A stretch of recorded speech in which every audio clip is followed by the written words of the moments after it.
Hey, everybody, welcome back. Guess what time it is? It's time for the Basement Tapes 194.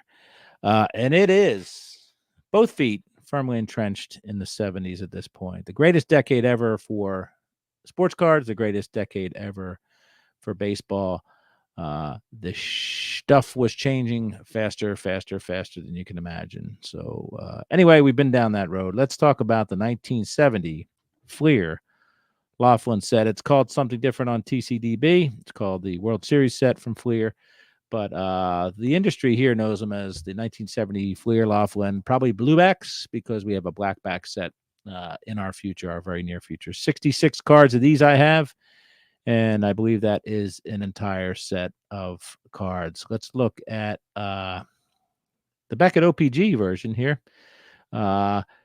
66 cards, $2.63. Average value, $173.50. Total value, a set of these between $75 and $150. But we collect because we enjoy, right? The set of 66 standard size cards was distributed by Fleer in 1970, although the cards carry a copyright date of 1968 on the back. The cards are in crude color on the front with a light blue printing on white cardstock on the back. All the years are represented except for 1904, when no World Series was played. In the list below, the winning series team is listed first. The year of the series on the obverse side, inside a white baseball.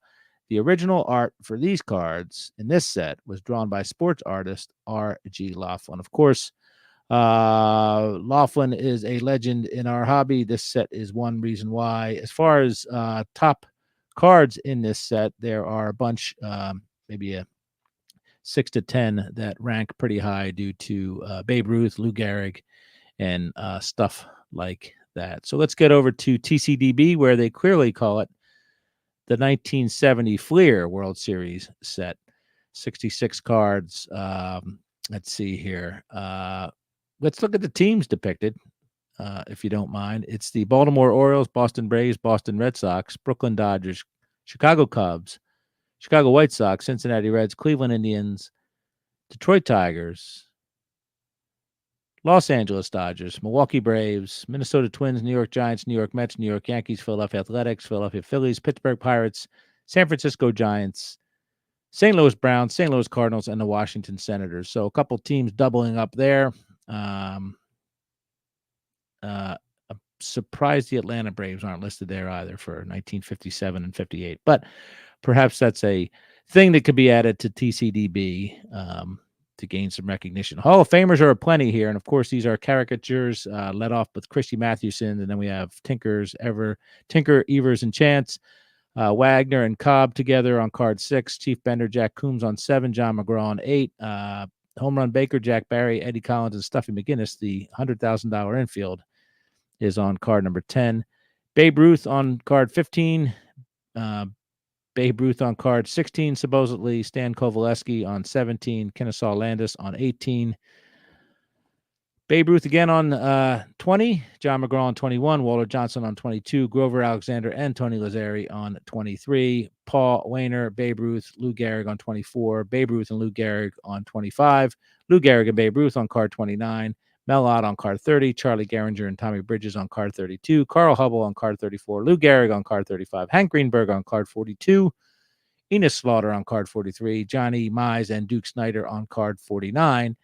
And Whitey Ford and Whitey Ford is on card number 58. Oddly, no Mickey Mantle in here. No Damage for whatever reasons. I'm sure they had exclusives or something was going on there. No Sandy Koufax. A lot of players missing for some reason that were great World Series athletes. Yogi Berra, of course, another one. Tony Lazzeri, Grover Alexander is an interesting one. That is a famous strikeout from a supposedly shell-shocked / hungover Pete Alexander. Comments, there's two. Cardnut 23 says, I'm wanting to complete. RFH 1966 tells us major releases 1970 World Series. Why is the 1970 blue-backed release in the major release category, but the 1971 Fleer World Series black-backed release is in the oddball category? I hope you find closure there.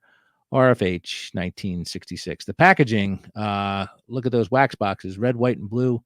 The World Series bunting, the World Series stars and stripes, Fleer, 24 10-cent packs, gorgy, gorgy, gorgy. Let's look at the wrapper, World Series trading cards, Fleer exclusive, first time ever, official cards, 10-cent gum, net weight, 1/5 of an ounce. The World Series Major League Baseball logo is prominently displayed. Obviously, Fleer could not come to terms with the baseball players yet, thanks to the folks there in Brooklyn not wanting to play nice. 1 stick of bubble gum, gum base, dextrose, sugar, corn syrup, artificial flavor and color. Fleer Corp. Manufacturer, Philippi 19141. Made and printed in USA. Olney, PA. The best section of Philadelphia at one time, up until probably 1974, I guess. The gallery, here we see the cards, gorgeously drawn. The backs again, that famous off-white Fleer cardstock, and the first World Series 1903, where Boston Red Sox beat the Pittsburgh. Sorry, guys. The Pittsburgh Pirates. And then Christy Mathewson makes an appearance at card number 2 after we skipped a year, and it goes on and on. All kind of like a little highlight in one cartoon of that World Series in that particular time. So the $100,000 infield there for the Philadelphia A's. So I adore this set. I think it's fun, it's whimsical, and it's also serves a purpose. Fleer is trying to, again, poke the bear, trying to keep you abreast of their situation, where someday they hope to print cards with real baseball players and real photos and real names, and get them into your grubby little hands and their gum into your mouth. So that's the 1970 Fleer World Series Laughlin Bluebacks, often referred to all of the above. So appreciate Basement Tapes number 194.